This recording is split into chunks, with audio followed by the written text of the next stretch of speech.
We're going to talk about peripheral nerves in the next 25 minutes. And the good news is there's a lot of overlap with what has been shown earlier today, so we can go quickly, and hopefully I'll have time to show a few challenge cases. I have nothing to disclose, except that I love San Diego. The goals today are to talk about normal and abnormal nerves, focusing on nerve entrapment, and then we talk a little bit about trauma and also nerve tumors. So nerves have a very typical appearance on ultrasound, and once you've seen one, you've seen them all. You just have to learn their locations. Nerves are composed of fascicles, which are hypoechoic, and then intervening connective tissue or perineural tissue, which is hyperechoic. So in the short axis, you'll see that it has a honeycomb appearance where you have these hypoechoic fascicles with intervening hyperechoic tissue and surrounding hyperechoic tissue. In the long axis view, the nerve has a fascicular pattern. So you see kind of like squid ink pasta or a cable with hypoechoic fascicles. Look in comparison with the underlying tendon, which is relatively more hyperechoic, but also has a fibrillar pattern. Now, ultrasound is very useful in assessing nerves because peripheral nerves are superficial, so we have that great resolution for superficial structures. We can look at entrapment, which I will talk about in a moment, but also look for masses that involve nerves and for trauma or injury to nerves, which is shown here with this puncture injury. Now, nerve entrapment also has a predictable appearance on ultrasound, so you can diagnose it in multiple locations once you learn the features. At the point of entrapment or compression, there will be a caliber change in the nerve. Okay, so we're going from proximal to distal here. Here is the point of compression. Distal to that, you have a normal appearing nerve. So most of the abnormality is actually proximal to the point of compression. At that point, the nerve is thickened or enlarged with an enlarged cross-sectional area, but also may appear relatively hypoechoic because of the edema that now replaces that hyperechoic connective tissue. So if you look at this example, these are both of the ulnar nerve. The point of compression is here. Distal, you have that normal fascicular pattern, but proximal, you don't see those hyperechoic bands because the nerve is now predominantly hypoechoic throughout. One may also look at muscle and look for changes in the echogenicity of the muscle. So here we're actually looking at a gastrocnemius. We have the medial and the lateral heads of the gastrocnemius. But in this side where the patient has symptoms, you can compare the medial head, which has increased in echogenicity in comparison with the lateral head. So that increased echogenicity may be in the acute phase due to a denervation type of edema, but over time may be related to a fatty replacement or fatty atrophy in the involved muscle. Now, there are several common nerve entrapment syndromes. I will not be covering all of these, but the point I want to make is once you recognize the normal appearance of the nerve, you may apply that anywhere in the body, but also the normal or expected appearance of an entrapment you may apply elsewhere. The only thing to learn now is where to look and what signs you may look for or what the pitfalls are. Okay, so the most common of all entrapments is the median nerve entrapment, also known as carpal tunnel syndrome.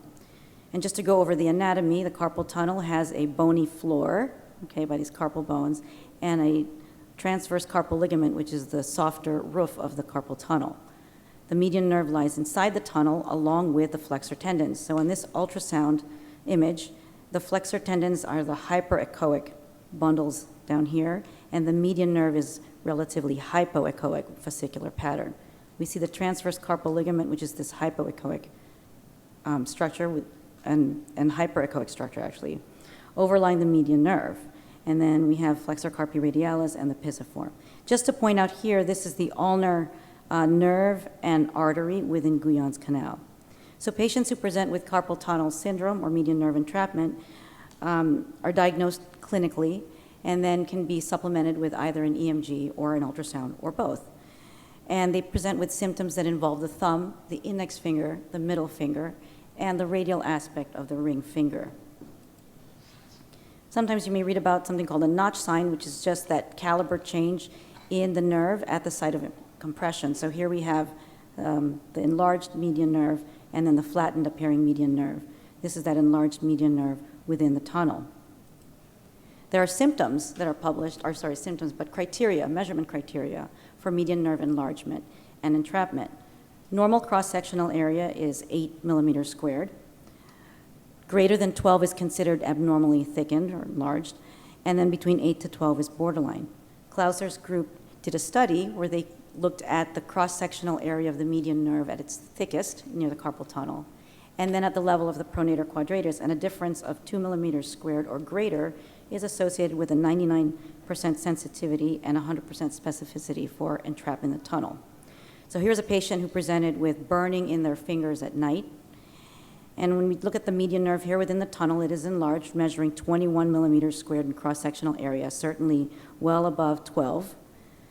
Here we are at the level of the pronator quadratus, which is this muscle right here, and we're measuring the median nerve at this level at 13 millimeters squared. So that's definitely greater than 2 difference, and this patient does have entrapment of the median nerve in the carpal tunnel. This is what that long axis view looks again, and you can see that it has this apparent flattening in that area of compression. Now, one variant to know about is a bifid median nerve, because a bifid median nerve, first of all, you want to alert the surgeon about that, as well as the presence of a persistent median artery, which having a bifid median nerve and a persistent median artery is associated with a slighter increased risk of having entrapment in the carpal tunnel. And the criteria for this is to measure the combined cross-sectional area, greater than 12, or, as Clauser determined and his group, a difference of 4 millimeters squared between the two measurement areas. Now, a similar case was shown earlier, but this is a patient who presented with carpal tunnel symptoms even after release. So I just wanted to show you a comparison. This is the asymptomatic normal side with the normal median nerve within the carpal tunnel, and the symptomatic side where the median nerve has this flattened appearance with an overlying irregular hypoechoic structure. When you look at it in long axis view, you can see that there is this kind of shadowing irregular structure that's lying over the median nerve, and this patient has a recurrence in their symptoms because of this exuberant scar tissue that is formed. This can be the normal expected postoperative appearance, especially if there's been a release. But the most important thing is to know that they do have recurrent symptoms. And typically the nerve will be tender when you're scanning over that area. Now moving on to the ulnar nerve. Ulnar nerve is typically, most common site of entrapment is in the cubital tunnel. Here we have a diagram of the ulnar nerve coursing posterior to the medial epicondyle, and as it comes around, it will enter the cubital tunnel, which is formed by the two heads of the flexor carpi ulnaris and an overlying kind of fascia or ligament, the arcuate ligament, the border of which is known as Osborn's ligament. And this is the most common site of entrapment. So knowing what a nerve entrapment looks like, the nerve proximal to this area will be thickened and hypoechoic. And that is best seen here at the level of the medial epicondyle.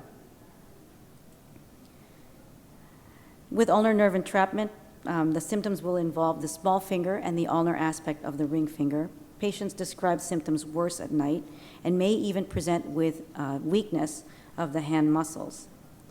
10 is cross-sectional areas what we use for abnormal. So here we are looking transversely at the ulnar nerve at the level of the medial epicondyle, which is here. And we have this ulnar nerve, which is measuring 12 millimeters squared in cross-sectional area, abnormally enlarged. And here again is that appearance we expect to see when there is a nerve entrapment. So the nerve entrapment is not within the tunnel, but just before it enters. So here's the nerve, which is normal, and proximal to that nerve is thickened and hypoechoic. Now, entrapment may not necessarily be due to known ligamentous structures. There may be masses or anatomic variants that can cause entrapment. Here is one example of a variant. It's the anconius epitrochlearis muscle, which typically is at the level of the elbow and can cause entrapment symptoms involving the ulnar nerve. This muscle is seen in up to around 30% of the population and is best seen with the patient's arm in extension. So here again we are at the level of the olecranon and the medial epicondyle, and with this enlarged appearing ulnar nerve, and overlying this is this extra structure. It's hypoechoic. We see it in the short and in the long axis. You can see that it's quite broad. It's like a band. It has the muscle architecture on ultrasound, and this is the anconius or epitrochlearis or accessory muscle. Now, this is what happens when you try to image the patient in flexion. So we have extension view and a flexion view. medial epicondyle, ulnar nerve, and anconeus muscle over here. In flexion, you see that ulnar nerve, but you no longer see the muscle. So one pitfall would be that you would like to scan your patient in extension so that you don't miss this lesion or this muscle. Now, anytime somebody presents with a neuropathy, you have to remember that although entrapment syndromes are common, there are other causes. And as a routine, if someone presents to my office with a neuropathy, median, ulnar, or whatever, I will scan the nerve, let's say the ulnar nerve, from the wrist all the way up to the arm, because sometimes you will find something unexpected and not necessarily entrapment in the cubital tunnel. The next most common location for an ulnar neuropathy is actually Guyon's canal, which is this image here. Neuritis, not actually an inflammation, but you can have trauma or repeated injury to the ulnar nerve that can cause symptoms, subluxation being one of them, or tumors. So this is a patient who actually presented with a forearm lump, rule out lipoma. That lump actually ended up being this, which is an accessory palmaris brevis muscle. But when I was scanning the patient, he told me that he had an ulnar neuropathy or symptoms of ulnar nerve compression. And when I looked in Guyon's canal, I actually saw that there was an ulnar nerve, an ulnar artery, and this extra hypoechoic structure, which I then suggested could be an accessory digiti minimi muscle. And this is what it looked like here at surgery. So this was confirmed. But remember, common things being common, I scanned his entire ulnar nerve all the way up to the cubital tunnel, and his entrapment was actually at the level of the cubital tunnel. He's been living with this muscle all his life, and I told his surgeon, even if you remove that muscle, I saw the entrapment at the level of the cubital tunnel. So it might be something important to check when you're looking for nerve entrapment. Here's another patient who presented with ulnar neuropathy following an ankle fracture, and how can you get that? Well, in this case, his ulnar nerve is very thickened, 33 millimeters squared cross-sectional area, focally thickened here. But in this case, it was because it was constantly bumping up against his crutches, and he was injuring and re-injuring his ulnar nerve. So not always an entrapment. Here's another patient who presented with ulnar nerve entrapment and had a transposition. The diagnosis was done clinically, followed by an EMG. So they did the transposition, and yet he still continued to have symptoms. So they asked him to scan him, and again, doing what I normally do, I scanned from the wrist all the way up the arm. And just here where I'm starting in the wrist, we are at the level of Guyon's canal. We have an ulnar nerve with the adjacent ulnar artery, but also, as you may have seen earlier in the plenary session, a ganglion cyst, which presents as an anechoic, multilobulated cystic structure, which is, in this case, causing compression of the ulnar nerve at Guyon's canal. As shown earlier, the ulnar nerve may also sublux, so I'm going to move forward. And, very important to check that when you're seeing a subluxing ulnar nerve, if you're going to notify the surgeon, you might want to also check for a snapping triceps. You don't want him to transpose the nerve and still not relieve the symptoms of snapping. Just taking from earlier, here's that ulnar nerve snapping over the medial epicondyle. But if you look closely, there is a second snapping structure right here, which is the medial triceps. So again, something important to look for when you're looking at a snapping elbow, but also for an ulnar neuropathy.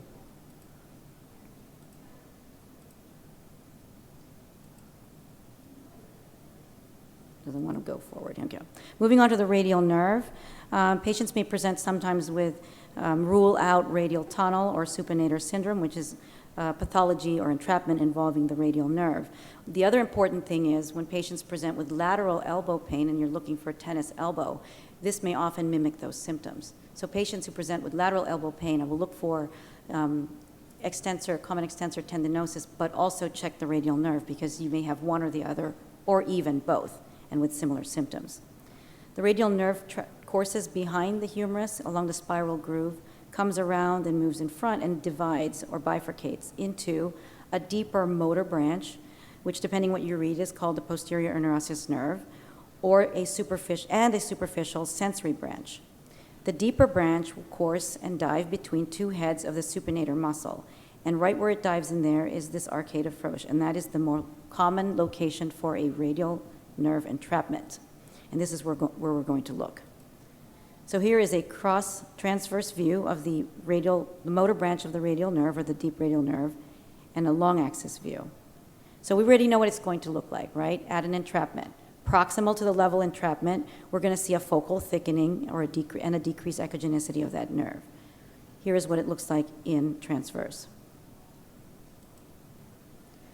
Now, this was interesting. This was, I got a phone call at the middle of the night from my resident on call, and he said, we have a problem because our technologist on call showed up with a foot drop and can't do the transplant Doppler studies. That's a big problem.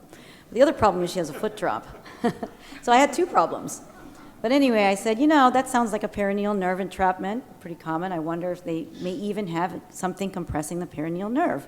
And knowing the anatomy, the nerve comes down after it bifurcates from the sciatic nerve and comes down laterally and will wrap around the neck of the fibula right here and then divide into a superficial and deep branch.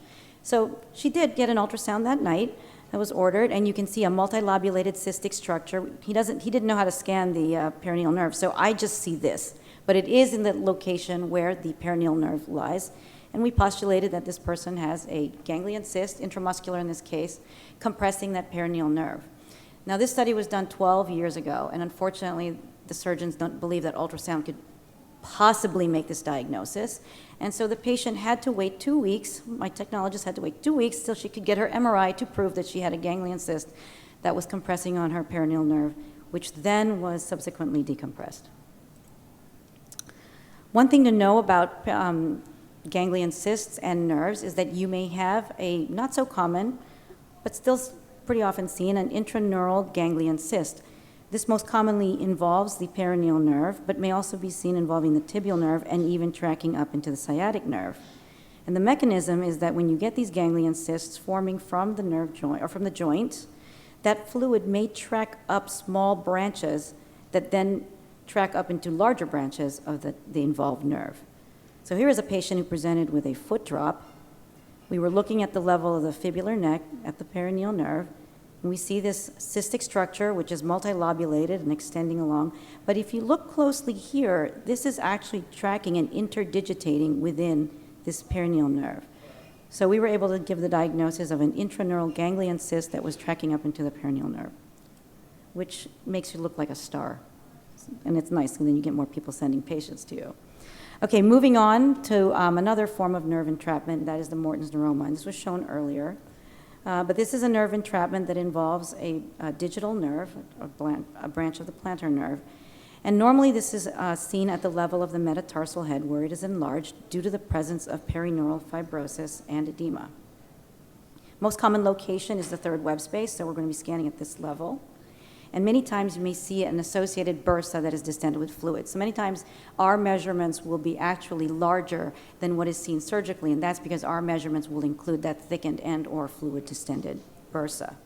These patients may present with electric shocks traveling down their toes, perhaps with numbness or burning, or even the sensation of a pebble under their toes. Usually this is due to, or they get these symptoms when they're wearing tight-fitting shoes or when they're wearing high heels. And Washington, D.C. is a big place for these because it's a walking town, so I do see Morton's neuromas day in and day out. We're scanning at the level of the metatarsal heads here, and what we're looking is, in that inner metatarsal space, the tissue is typically relatively hyperechoic. Nothing lives there that you can actually see until you see this hypoechoic nodule. So this is in the second web space in this case, but it's a hypoechoic mass that lives here, and this is compatible with a Morton's neuroma. Many times when I'm imaging these, I'm compressing from the dorsum of the foot against the transducer, which is on the plantar aspect of the foot. And the patient will say, you're actually pressing what hurts. So there's a lot of confirmation when you're doing this. The other thing you can do is compress, do a transverse compression of the metatarsal heads and see this kind of structure popping, which is that Mulder's click. And many times you'll actually feel the click. The other thing you can look for is an entering and an exiting nerve going into the mass or the nodule. Look out for some fluid again, because you may see a compressible bursa filled with fluid adjacent to this neuroma. So here's that neuroma in the space. It's hypoechoic and pretty well defined. You can see an entering and an exiting nerve. And again, when I kind of release up on the pressure of the transducer, you can see that there's a little bit of fluid next to that, fluid distending an intermetatarsal bursa. Now in the last 5 minutes, just wanted to show some other things that you can look for when you're looking at the nerves with ultrasound. One thing is you may find some soft tissue nodules, and these are typically either schwannomas or neurofibromas. And they have a very similar appearance on ultrasound. They tend to be hypoechoic and well-defined, and can have vascular flow detected with Doppler. They may be painless, but may also present with neuropathy in the distribution of the nerve, and patients may even report symptoms when you're scanning over this area. Schwannomas are typically described as eccentric to the nerve, but many times it's very difficult to tell. And in fact, when you look at this case of a neurofibroma, they look very similar. Neurofibromas, however, may be multiple, and you may see them in multiple locations in the setting of neurofibromatosis. Again, when looking at nerve lesions, you want to look for a kind of an entering and exiting nerve that will help you distinguish it from other lesions, soft tissue lesions that present as hypoechoic masses. One last thing shown earlier is after amputation, you may see what is called a stump neuroma or a terminal neuroma. Some of them are symptomatic, but some of them are not. And when patients present after amputation with a tender stump, the differential usually, right when they come to you, is there an abscess or some kind of collection there? But the other thing to look for would be some kind of painful lump, possibly representing that post-amputation or stump neuroma. Again, it has a hypoechoic appearance, and you may find that entering nerve, which is very useful. Now, I love this case because this illustrates many of the strengths of ultrasound when assessing abnormalities in the musculoskeletal system. This patient presented with carpal tunnel entrapment, which was diagnosed clinically and then confirmed with an EMG. So they had a carpal tunnel release from those two things alone, clinical diagnosis and EMG, very common. However, after the release, they still presented with carpal tunnel symptoms. So they got an MRI, which showed a carpal tunnel release and nothing else. They did another MRI of the elbow, which is the next most common location for entrapment, and that was negative as well. So they sent the patient to me, and doing as I always do, I scanned from the wrist and traced the nerve proximally. I found this as I was tracing up the median nerve. There's this kind of lobulated, elongated structure that was replacing the median nerve. This is the panoramic view where you can see that there's a mass involving the median nerve and then extending along the course of that nerve. Now, as it stands, the MRI of the wrist pretty much ended right here, and the MRI of the elbow pretty much ended right here. So the nice thing about ultrasound is there's no recipe. You can actually scan where you want to go. You can compare with the other side. The patient will tell you you're scanning the area that's bothering me and you're still giving me those symptoms. So the patient went to the OR. Typically, these are done with the patient awake, but with a block. And so after this was peeled off the nerve, the patient said, I still feel symptoms in my thumb. I wheeled the machine down to the OR and found another neuroma involving a branch of the median nerve extending into the thumb, which she just opted to leave behind because now we found the reason. Very nice show of what ultrasound can do for you. Last, trauma. Trauma to the nerve may present with a thickening of the nerve in the setting of a crush injury or traction. But mainly these people come to me when they have symptoms after an injury just to prove whether there's a transection that needs to be surgically repaired, or we can watch and wait due to trauma. So this is a taser injury. I don't know, I'm not going to judge, but somebody was reaching for a taser and got impaled in the hand. We're scanning at this level and we see this thickening of this branch of a digital nerve. In the long axis view, you can see that it's focally thickened here, but not transected, so they opted to wait.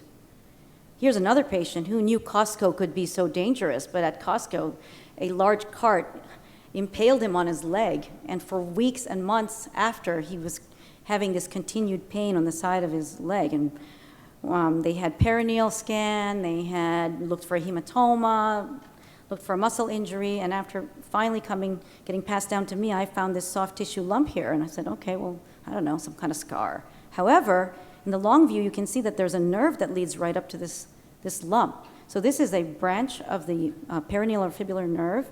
This is the superficial branch, and this was a little neuroma or stump neuroma formed from a transection of that nerve. Here's another one with a dog bite where you can see that the nerve is discontinuous and there's a neuroma forming at that stump. So very useful to diagnose whether you're going to watch or you're going to wait or you're going to operate.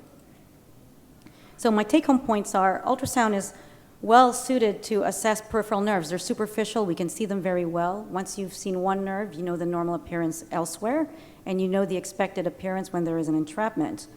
Dynamic may be useful assessing the snapping ulnar nerve and for Morton's neuromas. But remember, if someone presents with the symptoms of a neuropathy and you don't see an entrapment, you may want to check whether there are any compressing structures or anatomic variants, or any masses involving the nerve, or injury to the nerve, even remote or from renegade shopping carts at Costco. So I thank you for your attention, especially that we're here in beautiful San Diego, which I just disclosed I love. These are my favorite places, some of my favorite places in San Diego. We have a Torrey Pines Beach and Torrey Pines hike going on over here. This is Coronado Beach. This is La Jolla Shores. And this is my favorite bathroom in all of San Diego, which is located in the Gas Lamp District. I dare you to find it, but if you do, you will be you'll be blessed with Ryan Gosling watching you as you do your business. And thank you.